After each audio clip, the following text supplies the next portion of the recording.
श्रीमन्महागणाधिपतये नमः. श्री सरस्वते नमः. श्री गुरुभ्यो नमः. सजयति सुन्दरवदनो देवो यत्पादपङ्कजस्मरणं वासरमणिर्वतमसां राशिन्नाशयति विघ्नानां. नारायणं नमस्कृत्यं नरं चैव नरोत्तमं देवीं सरस्वतीं व्यासं ततो जयमुदीरयेत्. गुरुर्ब्रह्मा गुरुर्विष्णुः गुरुर्देवो महेश्वरा गुरुः साक्षात् परब्रह्म तस्मै श्री गुरवे नमः. या कुन्देन्दु तुषारहारधवला या शुभ्रवस्त्रामृता या वीणावरदण्डमण्डितकरा या श्वेतपद्मासना या ब्रह्माच्युतशङ्करप्रभुदिभिर्देवैः सदा वन्दिता सा मां पातु सरस्वती भगवती निःशेषजाड्यापहा. अलङ्कापुरी पुण्यभूमी पवित्र तिथे नांदतो ज्ञानराजा सुपात्र. दया आठविता महापुण्यराशी नमस्कार माझा श्री सद्गुरु ज्ञानेश्वरासी. शुकासारिखे पूर्ण वैराग्य ज्यांचे वशिष्ठापरी ज्ञानयोगेश्वराचे. कवी वाल्मिका सारिखा मान्यसा नमस्कार माझा श्री सद्गुरु रामदासा. समचरण सरोजं सान्द्रलीनामृताभं जगन्विहित पाणिं मण्डनं मण्डनानां. तरुण तुलसीमाला कंदरं कञ्जनेत्रं सजय धवलहासं विठ्ठलं चिन्तयामि. पुण्डलीकवरदे श्री ज्ञानदेव पंढरीनाथ भगवान की. पार्वती पते हर हर महादेव. सामर्दप धनी सा सानिधप म पधनि धप म पम सारे सा. रामकृष्ण हरी जय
तुझ्या कृपेचा सतत वाहू दे झरा माझा सतत वाहू दे झरा नाथा अनसुयेच्या सुता नाथा तुझाच रे आसरा नाथा सद्गुरुनाथा तुझ्या कृपेचा श्री गुरुनाथा तुझ्या कृपेचा सतत वाहू दे झरा नाथा सतत वाहू दे झरा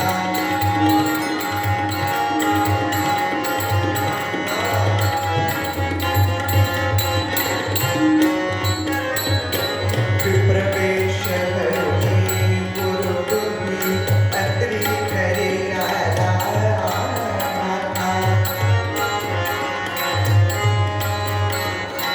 पतिव्रतेच्या पुण्याने पतिव्रतेच्या पुण्याने बाळतीचे द्वारा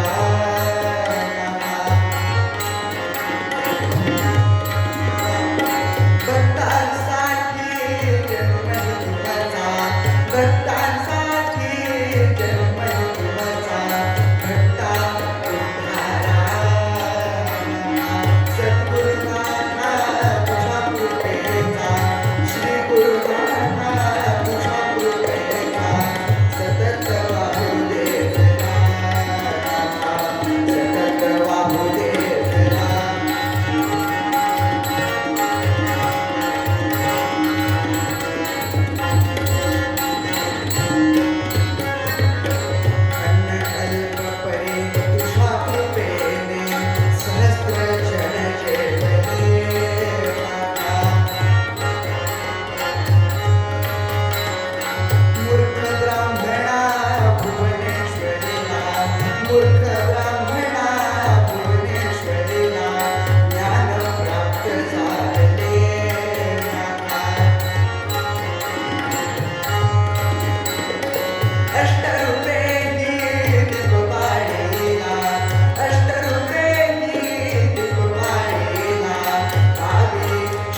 शंकर नमामि शंकर शिव शंकर शंभो हे गिरिजापति नमामि शंकर शिव शंकर शंभो शिवहर शंकर नमामि शंकर शिवहर शंकर शंभो हे गिरिजापति नमामि शंकर शिव शंकर शंभो पार्वती पते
तुम्ही श्रोते जगदीश मूर्ती तेथे माझी वित्पत्ती किती बुद्धिहीन अल्पमती सर्गी करीत असे उपस्थित सर्व श्रोत्यांना व तसेच माझ्या दोन उत्कृष्ट साथीदारांना मी विनम्र अभिवादन करतो आणि माझ्या कीर्तनाला प्रारंभ करतो. आजच्या निरूपणाकरता घेतलेला अभंग संत नामदेव महाराज यांच्या समकालीन असणारे संत नरहरी सोनार यांचा. आता बऱ्याच जणांना नरहरी सोनारांविषयी माहीत आहेही आणि माहीत नाही. तर कोण होते नरहरी सोनार? भीमरथीचे काठी पंढरी वैकुंठ होय साकार, तेथे नरहरी नामे गेला हो भक्त सोनार. भीमातिरीच्या काठी पंढरपूर नावाचं एक महान तीर्थक्षेत्र आहे. त्या तीर्थक्षेत्रात संत नरहरी सोनार नावाचे एक महान संत होऊन गेले. नरहरी सोनार हे शिवभक्त होते आणि त्यांचं वैगुण्य सांगायचं असं की ते कट्टर विष्णू विरोधक होते. ते पंढरपुरात राहत असून सुद्धा कधीही पांडुरंगाच्या देवळावरून गेलेले नाहीत, कारण त्याचं तोंड बघावं लागेल नकोच. तर कथा झाली अशी, पंढरपुरामध्ये एक कोणीतरी मोठे सावकार आले होते. त्या सावकारांनी पांडुरंगाला असा नवस केलेला की मी तुझ्यासाठी करगोटा करेन. आता इथं काही जण कथा अशी सांगतात की कंबरपट्टा करेन, पण सर्वसाधारणपणे आपल्याकडे पुरुषांना करगोटा करतात आणि महिलांना कंबरपट्टा करतात. बरं असू दे, आपले पैसे जात नाहीत त्याच्यात. कंबरपट्टा तर कंबरपट्टा नवस केलेला होता. जेव्हा ते सावकार पंढरपुरात आले तेव्हा सगळ्यांना विचारलं की तुमच्या पंढरपुरात सर्वात प्रवीण सोनार कामामध्ये कोण आहे, सर्वात कुशल कारागीर कोण आहे. सर्वांनी नरहरी सोनारांचं नाव सांगितलं. सावकार नरहरींकडे येतात. मी असा नवस बोललाय, तुम्ही करगोटा करून द्याल का? नरहरी स्पष्टपणे नकार देतात, कारण कट्टर विष्णू विरोधक असतात. सावकार म्हणतो मी माप आणून देतो तुम्हाला, मग तर करा. नरहरी तयार होतात. सावकार जेव्हा त्या पांडुरंगाच्या मूर्तीचं माप घेण्याकरिता जातो तेव्हा त्याला काय माप घेता येईना, कारण ज्याची त्याची माप ज्याने त्यानं काढावी. वाईकरांना पटले दिसते. या नियमाने त्या मापांचं या सावकाराचं काय जुळेना. सावकारानं माप दिल्यावर कधी तो करगोटा मोठा तरी होत असेल नाही तर कधी लहान तरी होत असेल. एकदा माप दिलं करगोटा करूनच पडला. एकदा माप दिलं ते करगोटा बसेच ना पांडुरंगाच्या कमरेला. सावकार वैतागला. नरहरींकडे आला. नरहरींना म्हणाला तुमचं व्रत काय आहे? त्या पांडुरंगाचं तोंड बघायचं नाही, त्या पांडुरंगाच्या देवळात यायचं, त्या पांडुरंगाच्या मूर्तीला स्पर्श करायचा, हे तर चालतंय ना तुम्हाला? नरहरींना नरहरींच्या डोळ्यात पट्टी बांधण्यात येते. नरहरींना पांडुरंगाच्या देवळात घेऊन जाण्यात येतं. आणि जेव्हा ते माप घेण्याकरिता त्या मूर्तीला स्पर्श करतात तेव्हा त्यांना तिथं शिवपिंड असल्याचा भास होतो. मनात चलबिचल सुरू होते. परत स्पर्श करतात, परत शिवपिंड. नरहरींना वाटतं की हे सगळे वेडे लोक आहेत, ह्याला ही तर शिवपिंड आहे पण ह्याला पांडुरंग म्हणतात. अरे ही तर शिवपिंड आहे. म्हणून आनंदाच्या भरात डोळ्यावरची पट्टी काढायला जातात. समोर पांडुरंग. अरे अरे अरे अरे शिव शिव शिव शिव शिव. परत पट्टी घालतात, परत स्पर्श करतात, पिंड. मग नरहरींना कळून चुकतं की शिव आणि विष्णू यात भेदभाव नाही. त्रिशूळावरी काशीपुरी चक्रावरी पंढरी हो, चक्रावरी पंढरी दोघे सारिखे सारिखे. विश्वनाथ विठ्ठल सखे, विश्वनाथ विठ्ठल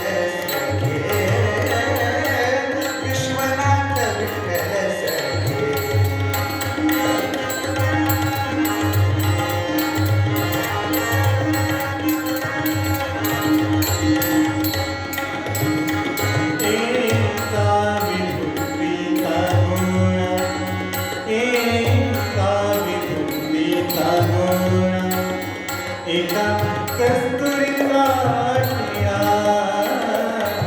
एका कस्तुरीचा टिया, एका गजचर्म्यावर,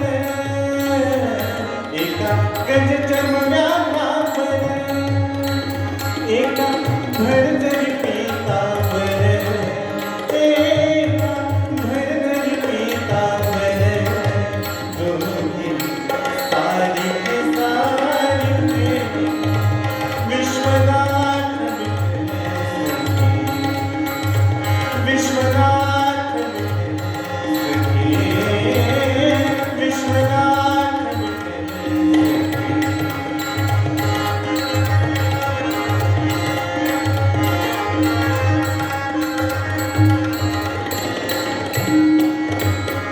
एका अर्धांगी पार्वती, एक रखुमाईचा, एका अर्धांगी पार्वती, एक रखुमाईचा,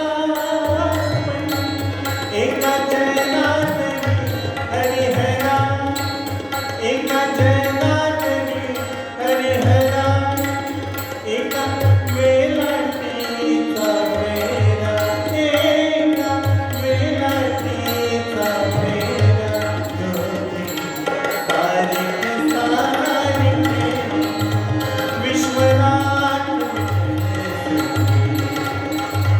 विश्वनाथ विश्वनाथ त्रिशूळावली काशीपुरी चक्रावती पंढरी, ओ चक्रावती पंढरी, दोन्ही सारिके सारिके विश्वनाथ विश्वनाथ विश्वनाथ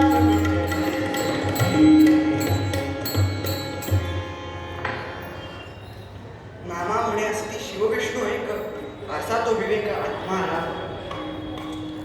नरहरी सोनारांनी जशी आपल्या डोळ्यावरची पट्टी काढली, तशी त्यांच्या मनावरील अज्ञानाची पट्टी सुद्धा निघाली. आणि शिवविष्णू ऐक्याचा साक्षात्कार नरहरी सोनारांना झाला.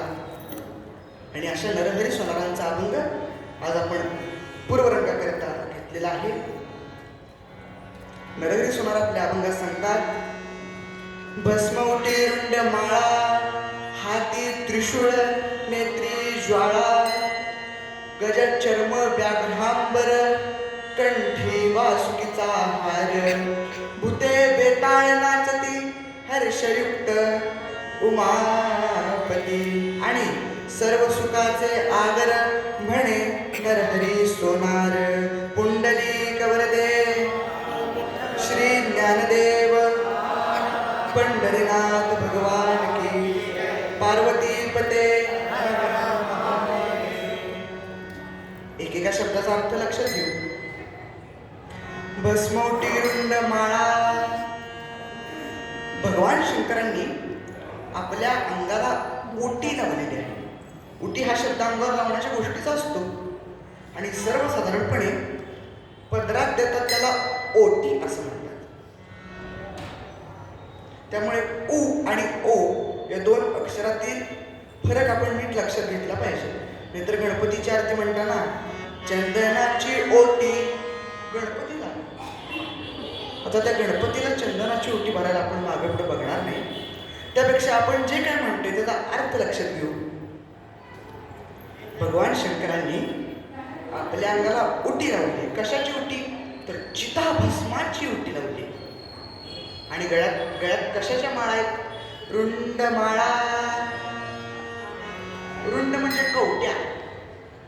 त्या कवट्यांची माळ करून गळ्यात घातलेली, कवटे महाकाळ. मग हातात काय? हाती त्रिशूळ, नेत्री ज्वाळा. हातात त्रिशूळ धारण केलेला आहे आणि नेत्रात ज्वाळा आहे, म्हणजे तिसरा नेत्र उघडल्यावर सारं विश्व भस्म करण्याची शक्ती आहे. मांगावर काय पांघरले हो? गजत चर्म आणि बसा म्हणजे अंगावर हत्तीचं कातड घेतलेलं आहे आणि बसायला वाघाचं कातड पांघरलेलं आहे. आणि गळ्यात कंठी वासुकीचा हार, गळ्यामध्ये नागाचा नाग प्रस्थापित झालेले आहेत. आणि भगवान शंकरांच्या आजूबाजूला कोण असतं? भूते बेताळ नाचती.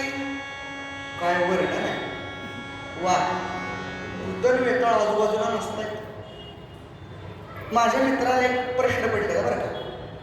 त्यानं मला विचारलं, शंकरांच्या आजूबाजूला नाग आणि भूत असतात कशावरून?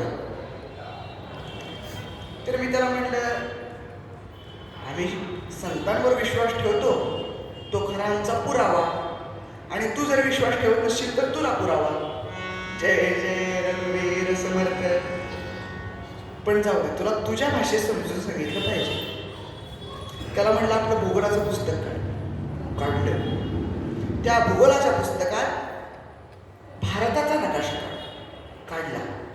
आता त्या भारताच्या नकाशात कैलास पर्वत कुठे, तिथं बोट ठेव. कारण कैलास पर्वतावर शंकरांचं वास्तव्य आहे, तिथं बोट ठेवलं. कुठं बोट ठेवलंस? हिमाचल प्रांत. शाबास. आता हिमाचल प्रांताच्या आजूबाजूचे 2 प्रांत सांग. नागालँड आणि भूतान. विषय संपला. नाग आणि भूत जवळ असतात. जय जय रघुवीर समर्थ. आपला मुद्दा एवढाच आहे, भूते बेताळ नाचते हर्षयुक्त उमापती. संत नरहरी सोनारांनी भगवान शंकरांचं अतिशय भीतीदायक, अतिशय भयानक, चित्तथरारक, उग्र अशा स्वरूपाचं वर्णन केलेलं आहे. अंगाला चिताभस्माची उटी लावली, गळ्यात कवट्यांच्या माळा आहेत, हातात त्रिशूळ आहे, नेत्रात ज्वाळा आहे, हत्तीचं कातड अंगाला पांघरलंय, बसायला वाघाचं कातड घेतलंय, गळ्यात नाग आहे आणि भूत वेताळा आजूबाजूला नाचतायत. हे काय कुठल्या मांगल्य स्वरूपाचं वर्णन नव्हे, उग्र स्वरूपाचं वर्णन आहे. एवढं उग्र वर्णन करून सुद्धा संत नरहरी सोनार शेवटच्या चरणात म्हणतात, सर्व सुखाचे आगर. कसं काय? आता प्रत्येक वेळी संतांच्या अभंगातील शब्दार्थच समजून घेतले पाहिजेत असं नाही.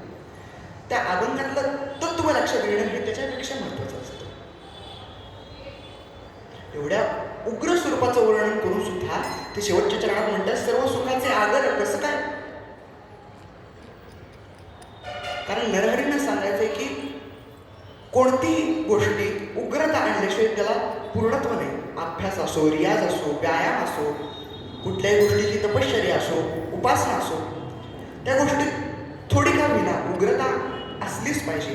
त्याशिवाय ती गोष्ट पूर्णत्वाला जातच नाही. उग्रतेशिवाय पूर्णत्व नाही. आपल्या आजी आजोबांनी, आपल्या आईबाबांनी आपल्याकडून रामरक्षा, भीमरूपी, मनाचे श्लोक, इतर श्लोक मानगुट्टीवर बसून पाठ करून घेतले, म्हणून आज आपण टिकलोय. नाहीतर ABCDच्या पुढे EFG सुद्धा म्हणता आलं नसतं. सगळे YZच. त्यांनी उग्रता धारण केल्यामुळं आपण आज इथपर्यंत आलो आहोत. उग्रतेशिवाय पूर्णत्व नाही. आता तुम्ही कुठल्याही कलाकाराला विचारा, किती वेळ प्रॅक्टिस करता तुम्ही? आता किती वेळ प्रॅक्टिस करताच्या ऐवजी मी एवढा वेळ प्रॅक्टिस केल्याशिवाय जेवत नाही. उग्रता, तेव्हा ती विद्या तुला आशीर्वाद देईल ना. नाहीतर एक 4 दिवसांनी बघू, आणि 4था दिवस उजाडल्यावर आधीचे 4 दिवस केलीच नाही असं तरी कशाला करायचे? असं करून चालत नाही. किंवा कधीतरी बघू, मग ती विद्या सुद्धा तुझ्याकडे कधीतरीच बघेल. ती तुझ्याकडे बघायला काय मोकळी बसलेली नाही. असं नाही. त्या विद्येला आपण वचन दिलं पाहिजे, तेव्हा ती आपल्यावर प्रसन्न होईल. एक नियम घ्यायचा, खूपही नियम करायचे नाहीत आणि नियमांशिवाय बसायचे नाही. एक साधा गोड दृष्टांत सांगतो, फार छान आहे, नीट लक्ष देऊन ऐका. एक गाव असतं, त्या गावात एक महान साधू महाराज आलेले असतात. सर्व गावकरी त्या साधू महाराजांच्या दर्शनाला जात असतात आणि ते साधू महाराज काहीतरी उपासना देतात असं ऐकाय कळलं होतं. त्याच गावात एक शिवमंदिर असतं आणि त्या शिवमंदिराच्या बरोबर समोर एकाची उदबत्त्यांचं दुकान असतं. एकाचं उदबत्त्यांचं दुकान असतं. दुकान कुठल्याच्या पत्र्यांच्या टपरी असते. त्या टपरीवाल्याचा मित्र एके दिवशी त्याच्या टपरीकडे येतो आणि म्हणतो, चल रे जरा कोणतरी ते साधू महाराज झालेत म्हणे, त्यांना बघून येऊ. हा चिडतो, मी काय त्या साधू महाराजांकडे येणार नाही. आधी धंद्याची वेळ आहे, कुठं उगा मला डिस्टर्ब करतोस. शुद्ध मराठीत म्हटलं बरं का त्याला, डिस्टर्ब करतोस. मी काय येणार नाही. ते साधू बिधू गावोगावी फिरत असतात, भिक्षा मागत असतात, जटा दाढी वाढलेली आहे, उगा काहीतरी उपासना देतात. मी काय येत नसतो. अरे तू पाया पडू नकोस, माझ्यासोबत फक्त ये. बरं म्हणतात चल. दोघे साधू महाराजांपाशी येतात. सगळे नमस्कार करतात. या दोघांनी नमस्कार केला आणि नमस्कार केल्याबरोबर त्या साधू महाराजांनी ह्याच्याकडे बघितलं आणि बघितल्या सांगितलं तुझी टपरी आहे, त्या टपरीचं दुकानात रूपांतर व्हावं असं वाटतं की नाही. अरे जमलं की म्हणला. माझ्याकडं बघितल्या मनातलं ओळखलं माझ्या, जमलं. हो म्हटलं, आहे इच्छा आहे, फळाची इच्छा आहे, पण उपासना करण्याची इच्छा नाही म्हणला साधू महाराज. बरं म्हटलं, तू काय उपासना करू नकोस, आपण मध्यम मार्ग काढू. तू काय उपासना करायची नाहीस, पण जे उपासना करतात त्यांच्याकडे बघितल्याशिवाय जेवायचं नाही. म्हणजे काय म्हटला, माणसांच्या कपाळावर शिवगंध लावलं दिसलं की जेवायचं, तोपर्यंत जेवायचं नाही. त्याला आनंद वाटतो. सोपं झालं म्हणतो. शिवमंदिरासमोर दुकान आहे, आतून बाहेर येणारा व्यक्ती तर शिवगंध लावूनच येणार. बघितलं, भूक लागली की डबा उघडायचा. नियम डोक्यात त्याच्या पक्का बसला बरं का. एके दिवशी जोरदार त्या गावात पाऊस होतो. विजांच्या कडकडाटासह, ढगांच्या कडकडाटासह जोरदार मुसळधार पाऊस होतो. त्या पावसात पुजारी पण कसा बसा पूजा करून जातो बरं का. लोक यायची बाजूलाच दर्शनाला. हा आपला टेपरीत बसून डुलक्या काढत असतो. जाग आल्यावर शेजारच्याला विचारतो, का रे पुजारी महाराज येऊन गेले का? केव्हाच येऊन गेले म्हटलं. दर्शनाला कोण येते का? कोणी नाही. एवढ्या पावसात कोण येते? आता काय करा, भूक लागलेली असते. नियम काय, गंध बघितल्याशिवाय जेवायचं नाही. काय करावं. त्याला लक्षात येतं, ज्या मित्रांना आपल्या साधू महाराजांकडे नेलं तो मित्र घरी शिवगंध लावून बसलेलाच असणार आहे. त्याचं तोंड बघू आणि डबा उघडू. टपरी बिपरी सगळी बंद करतो, छत्री घेतो, येतो मित्राच्या घरी. बाहेरून आवाज येतो, आतून आवाज, हे घरी नाही, कुठं गेला? शेतावर. आता हा कशाला मरायला शेताकडे गेलाय? परत छत्री घेऊन पायी प्रवास. हा जो मित्र असतो त्याच्या शेतात कुठल्या तरी माणसानं एका झाडाखाली 10 सोन्याच्या मोहरा लपवून ठेवलेला असतात. जोरात पाऊस होतो, माती येते, माती वाहून जाते, मोहरा पडल्या उघड्या आणि हा त्याचा मित्र मोहरा मोजत बसलेला असतो. हा पुढे ते छत्री घेऊन. चिखल असतो त्यामुळे पायांचा आवाज झाला. आता कोण आलं म्हणून हा मागे बघतो मित्र त्याचा. तेच ह्याच्या कपाळचा शिवगंध टपरीवाल्यानं बघितलं. आता ह्याचा उपास सुटला, ह्याला आनंद झाला आणि हा आनंदाच्या भरात नुसतं बघितलं एवढं म्हणून पळून जातो. आता या मित्राच्या तोंडचं पाणी पळालं की हो म्हणतो, ह्यानं माझ्या जर मोहरा बघितल्या असतील तर सगळे गावभर उठणार, मला प्रत्येकजण मोहरा मागायला येणार. पटपट पटपट मोहरा खिशात भरतो, शेतातली कामं आटोपतो आणि या टपरीवाल्याच्या घरी येतो. तू माझ्या शेतात आलेलास. आलेलो. मला 10 सोन्याच्या मोहरा सापडल्या, त्या तू बघितल्या आहेत, हे कुणालाही सांगायचं नाही. 5 तुझ्या 5 माझ्या. जय जय रघुवीर समर्थ. उग्रता. नियम त्याच्या डोक्यात पक्का बसलेला. उग्रता धारण केली, त्याला फळ मिळालं. नरहरी सोनार आपल्याला तेच सांगतात की वरून उग्र दिसणाऱ्या भोलानाथांची उपासना करा, त्यांचं नामस्मरण घ्या. त्यांचं नाम घेतल्यावर त्यांचं नाम हे सर्व सुखाचा आधार आहे. नाम तुझे बरवेगा शंकरा, नाम तुझे बरवेगा शंकरा, नाम तुझे बरवेगा शंकरा. हर हर बरवेगा देवा, हर हर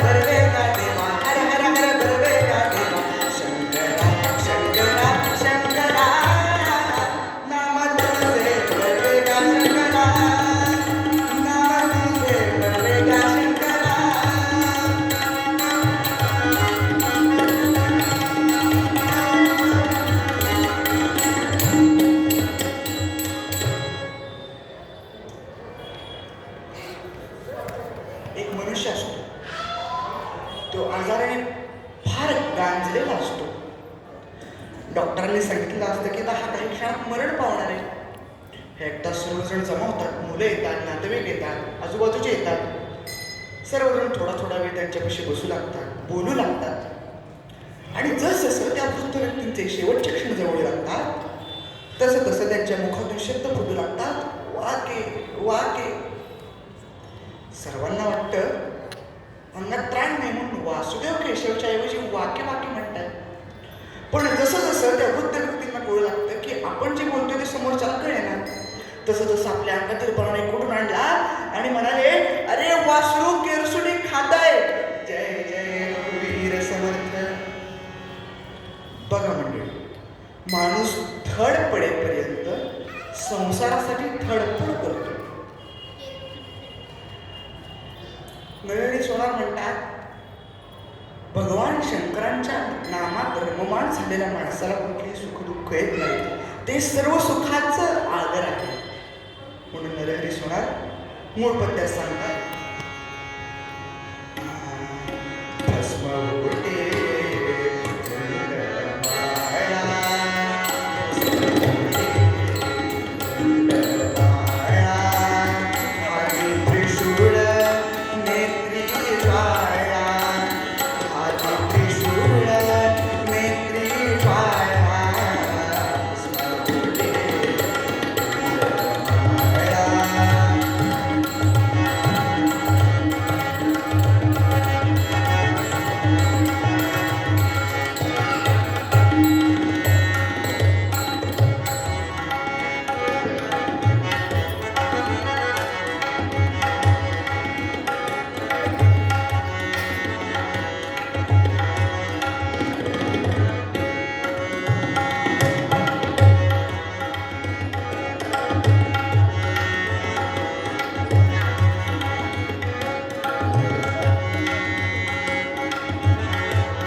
कोणत्याही मंगल कार्यात असतो बरं का. म्हणजे मंगल कार्य म्हणलं की हारा घाला, समेवरची धून याच मालकोच कार्यात बरं का.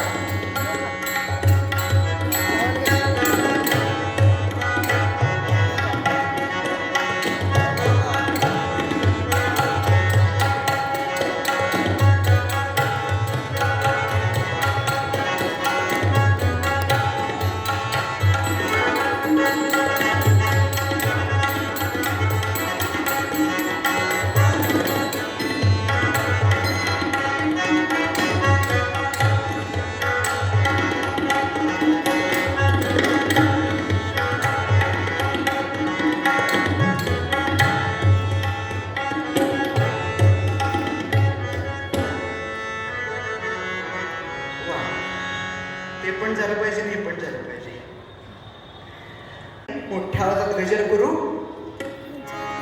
आणि उत्तराकडे जाऊ. शिवा हरा पार्वती वल्लभ सदा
शंभो शंकरा करुणा करा जग जागवा शंभो शंकरा करुणा करा जग जागवा शंभो सांब सदाशिव हे त्रिपुरारी शंभो हे भोतारी दुःखनिवारी शंभो सांब सदाशिव हे त्रिपुरारी शंभो हे भोतारी दुःखनिवारी शंभो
कथा झाली अशी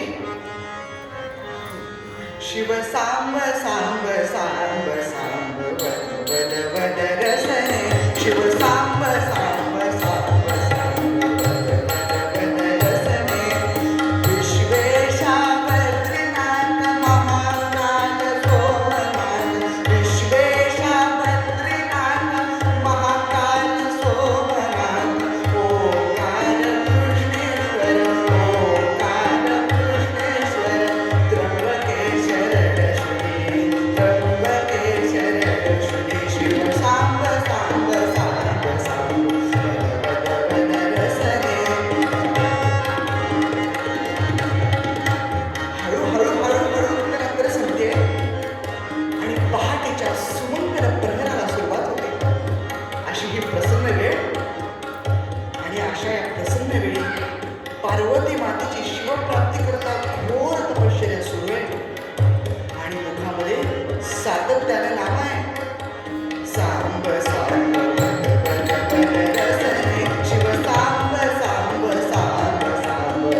तिची ही तपश्चर्या पाहून भगवान शंकर प्रसन्न होतात. म्हणतात, पार्वती तुझी इच्छा सफल झाली, आता तुला तपश्चर्या करण्याची गरज नाही. बोल तुझी काय इच्छा आहे, तुला काय हवंय. पार्वती माता हात जोडते आणि अगदी नम्रतेने म्हणते, माझा आणि आपला विवाह व्हावा ही माझी इच्छा आहे. भगवान म्हणतात, योग्य वेळ आली की तुझा आणि माझा विवाह होईल. पार्वती मातेला आनंद होतो आणि ही आनंदाची बातमी सर्वांना सांगण्याकरता ती राजवाड्याकडे निघून जाते. जेव्हा भगवान कैलास पर्वतावर येतात तेव्हा सर्व देवगण ऋषीगण त्यांच्या स्वागतासाठी हजर असतात. कुठे गेलात? एवढा वेळ पर्वतावर नाहीत.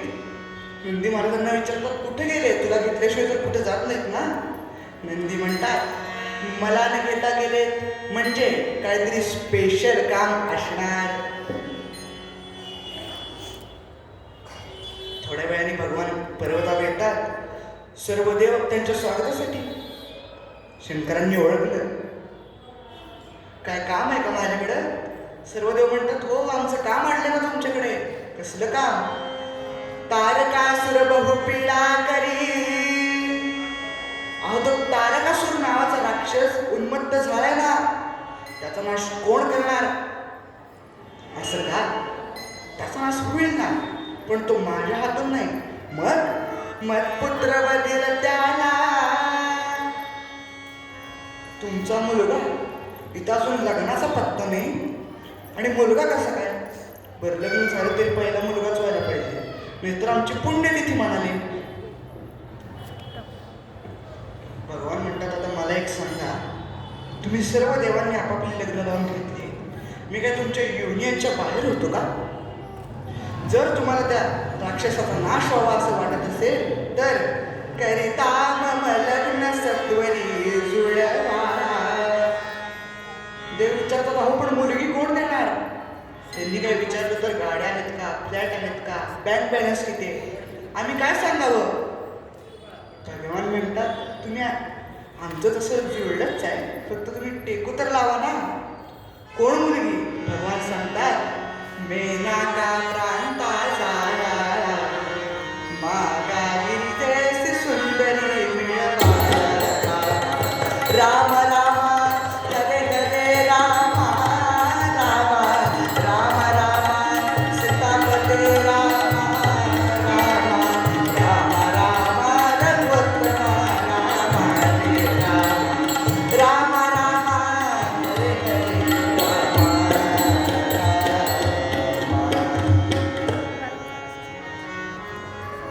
राजाकडे जावा, त्याची मुलगी पार्वती, वा तो मला देईल, नक्की देईल ना. मनात काही शंका आहे का? आता सर्व देव विचार करू लागतात की कोणाला बरं पाठवावं, कारण त्यांनी जर काही प्रश्न विचारले तर आपली पंचायत होईल ना. कोणाला बरं पाठवावं? भगवान म्हणतात, थांबा, तुम्ही काही योजना करू नका, कारण तुमची योजना केव्हा सफल होईल हे काय सांगता येत नाही. मीच योजना करतो. शंकरांनी एक योजना आखली. एक साध्वी बरोबर घेऊन जायचं ठरलं. साध्वी का बरं? कारण लग्नाला हो म्हणले की लगेचच साखरपुडा, वेळ घालवायचाच नाही. त्या साध्वी बरोबर कोण कोण गेलं? कश्यपोत्री भरद्वाजो विश्वामित्रोत गौतमा जमदग्नी वशिष्ठस्य साध्वी जयवाप्यरंदती. 7 ऋषी बरोबर घेऊन गेले. का बरं 7 ऋषी? कारण एक तर ते जुळवून तरी येतील, नाहीतर त्याचं वाजवून तरी येतील. 7 ऋषी गेले राजाच्या राजवाड्यात. राजाला आनंद झाला, वा वा वा, 7 ऋषी माझ्या घरी. राजाने स्वागत केलं, पाद्यपूजा केली, बसायला पाठ दिला. आणि राजा म्हणतो, कसं काय येणं केलं? ऋषी सांगतात, आमच्या देवसभेतील सर्व देवांची लग्न झाली, पण एक देव मात्र लग्नाचा राहिलाय. तर तुझी मुलगी लग्नाची असं कळलं, त्यासाठी चौकशी करायला आलो. राजा विचारतो, कोणता देव? भगवान भोलानाथ. वा वा वा वा म्हणतो राजा, भगवान भोलानाथ माझ्या मुलीला जर पत्नी म्हणून स्वीकार करणार असतील तर माझ्यासारखा भाग्यवान सासरा नाही कुठं. माझी लग्नाला मान्यता आहे म्हणले. काय प्रश्न वगैरे विचारायचे नाहीत ना, शंका नाही ना मनात? काही नाही. करा मग साखरपुडा, लगेच करू. पटापटा पटापटा तयारी सुरू झाली. कीर्तनात सगळी पटापटा कामं होतात, हेच कीर्तनाचं वैशिष्ट्य. कुठली पार्लरवाले नाही ना, बँडवाला नाही ना, केटर्सवाला नाही, सगळी पटापटा कामं होतात. मग साखरपुडा झाला, आता लग्नाचा मुहूर्त काढला पाहिजे म्हणून सर्व ऋषी मुहूर्त काढण्याकरता एकत्र बसतात. तेवढ्यात एक ऋषी म्हणतात, अहो या वर्षात तर मुहूर्त नाहीये. दुसरा म्हणतो, अहो मुहूर्त असताना तर कोणीही काढेल, नसताना काढण्यात मज्जा आहे ना. असं का? थांबा म्हटले, आता मुहूर्त काढतोच मी. म्हणून मुहूर्त काढतात. मन्मथ संवत्सर चैत्र मासी लग्न नेमिले शुद्धाष्टमीसी निश्चय करुणी सप्तऋषी स्थानासी पाद. चैत्र मासातील रामनवमीच्या आदल्या दिवशीचा मुहूर्त निश्चित झाला. पण काही ऋषी विचारतात, अहो चैत्र मासात लग्न, कुणी काय आधार विचारलं तर आम्ही काय सांगावं? ते म्हणतात, माझ्याकडे पाठवून द्या ना तुम्ही, मी सांगतो त्यांना. अहो पण आम्हाला माहित नको का? ते ऋषी फार सुंदर उत्तर देतात. म्हणतात, ज्याचं लग्न ठरलंय, लग्न करणं अत्यावश्यक आहे, पण वर्षात तिथी नाही, मुहूर्त नाही, अशा माणसानं गंगेच्या किनारी जावं. तिथं 12 महिने लग्न लागतात. मग जर गंगेच्या किनारी 12 महिने लग्न लागत असतील, तर ज्याच्या डोक्यावरच लग्न बसली, त्याला लग्नाच्या तिथीची काय गरज? जय शंकरा गंगाधरा, जय शंकरा गंगाधरा, जय शंकरा गंगाधरा, गौरीधरा केशावरा, गौरीधरा केशावरा, विपदाभरा शशिशेखरा, विपदाभरा शशिशेखरा, जय शंकरा.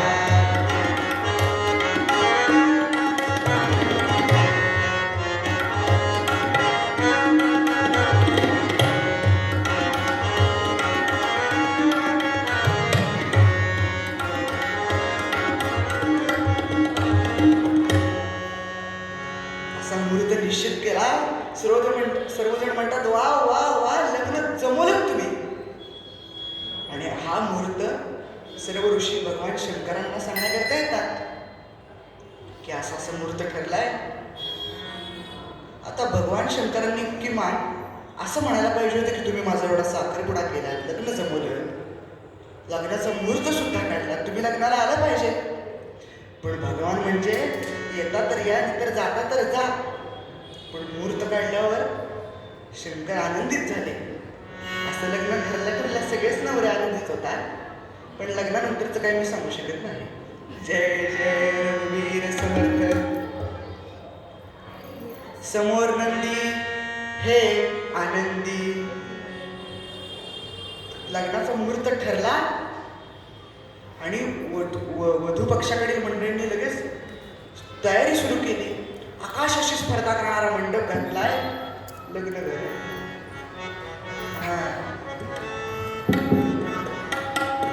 आकाशाची स्पर्धा करणारा मंडप घातलाय. पदार्थ करायचे सुरू आहेत, निरनिराळे पदार्थ करायला लागले.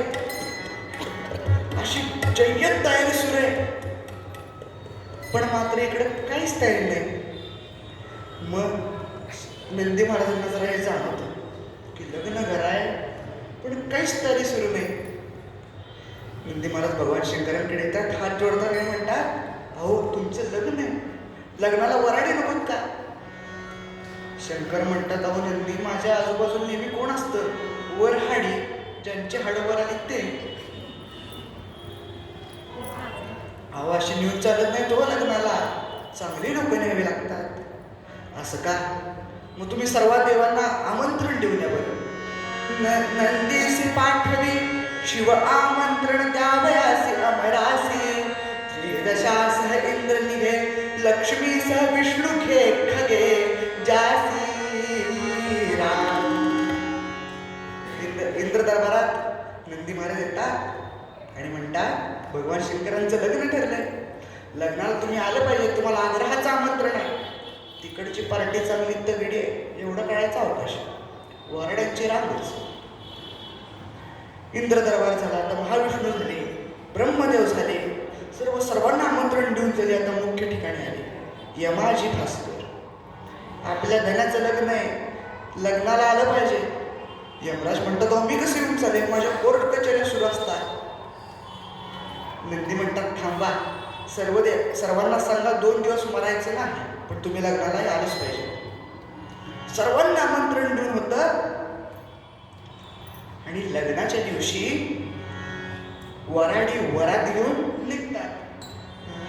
अगड बम बम बम बम वाजलं मरून नाच सदाशिव जगद्गुरू. बम बम बम बम बम बम बम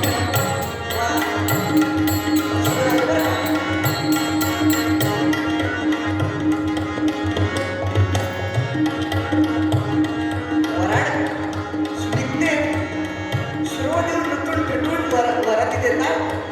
पण शंकर मात्र आहेतच देशात. चिता भस्म लावले, कवट्याची माळा घातली, नाद आहे, नंदीवर बसून आपल्या येत आहेत.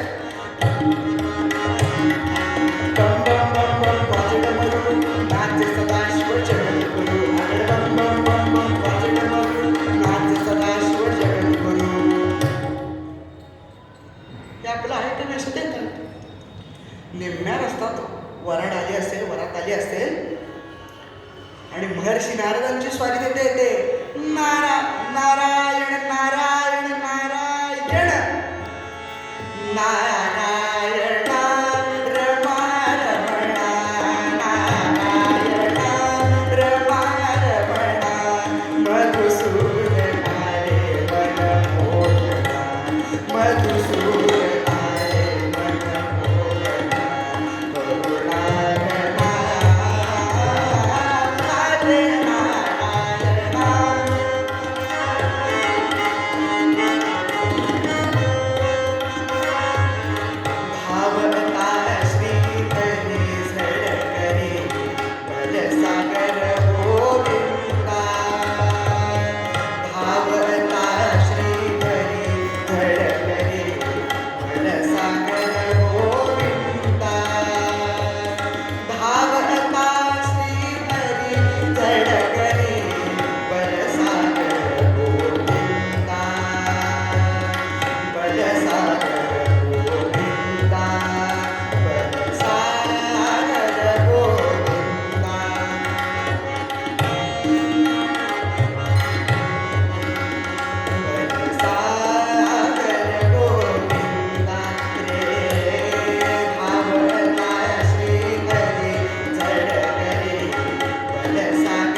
स्वारी तिथे येते आणि मग ते वरात चालली आणि सगळ्यात शेवटी भगवान शंकरांपाशी जाऊ म्हणते चौकशी करू. महाराजांची स्वारी परत शंकरांपाशी येते. उठा निघाला. आता मंडळी काही माणसं अशी असतात की रस्त्यातून आडवी गेली की आपलं कामच होत नाही. मग अशा माणसांना आपण कायम टाळण्याचा प्रयत्न करत असतो. जर पहिल्या बसनं महत्त्वाच्या कामासाठी जायचं असेल तर घरातली सगळी मुलं रांगेनं उभी करतो. कुठं आहे का ते बघा. मुलं म्हणतात बाबा तो कुठा नाही. मला आनंद वाटतो हो. सुटलो म्हणतो तावडीतनं. पळत पळत पळत पळत जाऊन बसमध्ये जाऊन बसतो. सुस्कारा सोडतो आणि तो माणूस समोरच्या सीटीवर कुठे निघाला. तसं नारद भगवान शंकरांना विचारतात कुठे निघाला. भगवान शंकर म्हणतात अहो माझं लग्न ठरलंय. तुम्हाला माहित नाही का लग्न ठरलंय का. मग हे जे वराडी आहे ते न आमंत्रण देता का आले का. न देता आमंत्रण न देता आले का. नाही ह्यांना आमंत्रण दिलंय की मग मला का आमंत्रण दिलं नाही. भगवानचं जरा चिडतातच. नारदा तुम्ही माझ्या लग्नात नसलं तर माझं लग्न काय आणणार आहे का. नारद पण आता चिडतो. बघतोच म्हणले तुमचं लग्न कसं होतं. ही वरात तिकडे पोचायच्या आधी नारदांची स्वारी राजाच्या राजवाड्याकडे. राजाला काय आनंद होतो आज माझ्या मुलीचं लग्न आणि त्यात नारदांची उपस्थिती अत्यानंदाची गोष्ट आहे. नारदांना हात बोलतो पाद्यपूजा करतो पाठावर बसतो. राजाची पत्नी मेणाबाई तीही नारदांना नमस्कार करते आणि नारद म्हणतात आता ज्या कामासाठी आले ते काम करून घेऊ. नारदांना कुठं कळ मारल्यावर कसं काम होतं ते बरोबर माहिती. नारद म्हणतात महिला वर्गाकडून काम करून घेतलं ना चुटकीसरशी काम होतं. धाक असतो. नारद मेणाबाईंना विचारतात का हो तुम्ही तुमच्या जावयाला विचार बघितलंय का. नाही ना नाही बघितलं. बघायची इच्छा आहे का. आता कुठली सासूबाई मिळेल ते सांगा. दोघेही एका शिखरावर येतात. उंच शिखरावर येतात आणि एक एक एक एक एक एक एक एक वराडी येताना दिसतात. महाविष्णू येतात ब्रह्मदेव येतात इंद्र येतात आणि इंद्र दिसले. हा माझा जावई का हो. थांबा जरा गडबड करू नका मेणाबाई. महा कोण. हा इंद्र पडता कराचा पडता कर. हा इंद्र तुमच्या जावयाच्या नोकराचा नोकर आहे. हा असा मग आमचं जावई कसा असेल. अजून थोडी वरात पुढे ते महाविष्णू दिसतात. हा का माझा जावई. अहो हा तर तुमच्या जावयाकडे पूजा करणार पुजारी. एक एक एक एक जण देव अशा तुटून आलेले असतात. मेणाबाईंना वाटतं काय आता माझं जावई तर किती रूपवान असेल. पण जशी सगळी वरात संपते आणि मागणं शंकरांची स्वारी येते नंदीवर बसून मेणाबाई ओरडतात अरे अरे अरे अरे हा कोण आला इथं. हाच तर तुमचा जावई. हा मी न देत ह्याला माझी मुलगी. नारद म्हणतात माझं जर ऐकणार असेल तर देऊच नका. काय करावं म्हणतं. मेणाबाई म्हणतात काय करावं. दारापर्यंत आली वरात लग्न कसं मोडावं. नारद म्हणतात काही चिंता करू नका. खाती पिती वाटलेच रात्रीच्या जेवणाला डबा घेऊन जाते. नका काळजी करू. तुम्ही एक काम करा क्रोधा घरात जाऊन बसा. मुलीला घेऊन क्रोधा घरात जाऊन बसा. आता पूर्वी राजवाडे वाडे घरं मोठमोठी असायची. त्यामुळं प्रत्येकासाठी एक वेगवेगळी खोली असायची. प्रायव्हसी असायची. मग महिलांना राग आला की ते क्रोधाघरात जाऊन बसत. आता क्रोधागर आणि किचन यामध्ये फरक काय सांगा आत्ताच्या काळात. एकदा का स्त्री चिडली आणि ती किचन काम क्रोधाघरात गेली की भांड्यांच्या आवाजासकट त्या स्त्रीनं नवऱ्याला दिलेल्या डिग्र्या पण बाहेर लागतात. पहिली डिग्री आमच्या ह्यांना काही कळतच नाही. दुसरी डिग्री मी आहे म्हणून चाललंय. तिसरी डिग्री कोणती. दुसरी करून तर बघा. तिला माहित असते याला पण दुसरी देत नाही म्हणून एवढा भांडणांचा आदळापट चाललेला असतो. मेणाबाई क्रोधाघरात जाऊन बसल्या पार्वती मातेला घेऊन. इकडे मात्र वरात आली की मेणाक राजाने पाद्यपूजा केली. बसायला पाठ दिला.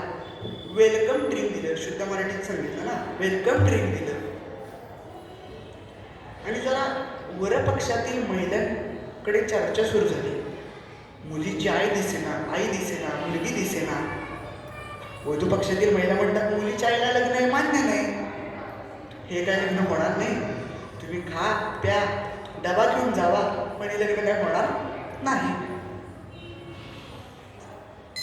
ही बातमी जेव्हा शंकरांना कळते तेव्हा शंकर मोर्चा घेऊन क्रोधागारापाशी येतात. तेव्हापासून मोर्चे निघायला लागले बरं का. कोणी किती लक्ष देऊ अथवा न देऊ, मोर्चे निघतात. शंकरांचा मोर्चा आला क्रोधागारापाशी आणि सर्वजण हाका मारतात, मेणाबाई बाहेर या, मेणाबाई बाहेर या. आतून एक नाही ना दोन नाही, परत आवाज, मेणाबाई बाहेर या, मेणाबाई बाहेर या. आणि या सर्व देवांची गंमत बघून नारदांना हसायला यावं लागतं. ब्रह्मदेवांचं लक्ष जरा नारदांकडे जातं. त्यांना कळून चुकतं की ही आपल्याच बाळ्याची करामत दिसते.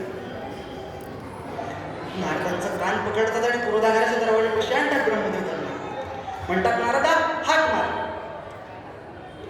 आता नारद म्हणतात की मी एक गोष्ट सांगायचं विसरलो मेणाबाईंना, मी जरी हाक दिली तरी बाहेर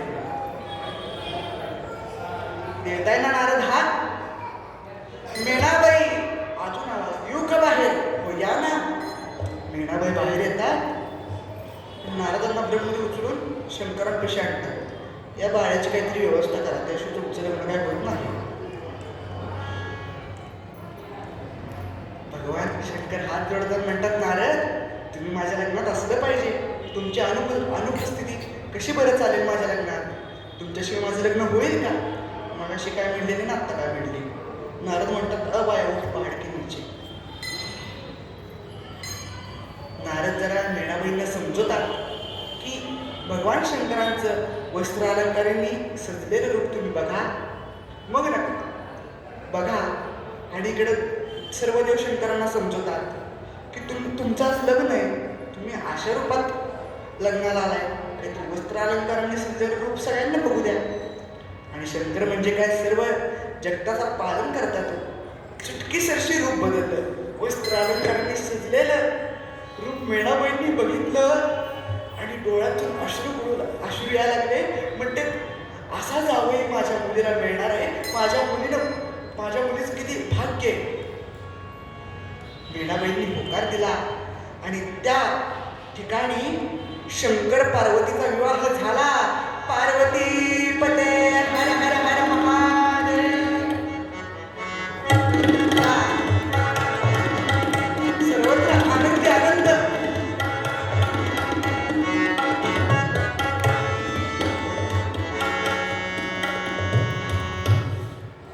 आता पार्वती मातेला भगवान शंकरांची पत्नी होण्याचं भाग्य मिळालं. ते कशावरून किंवा ते कशामुळे?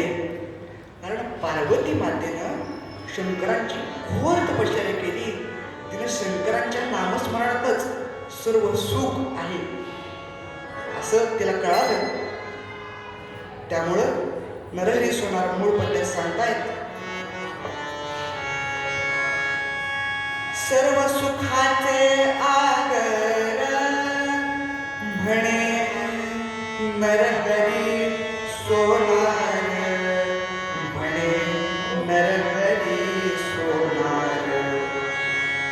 सर्व सुखाचे आगर, सर्व सुखाचे आगर म्हणे नरहरी सोनार, नरहरी सोनार.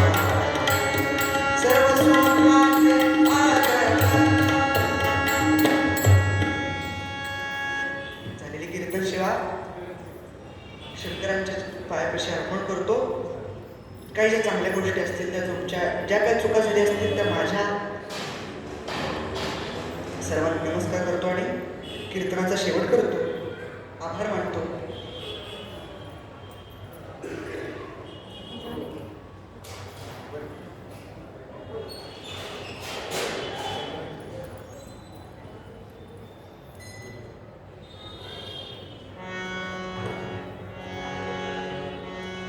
लवतो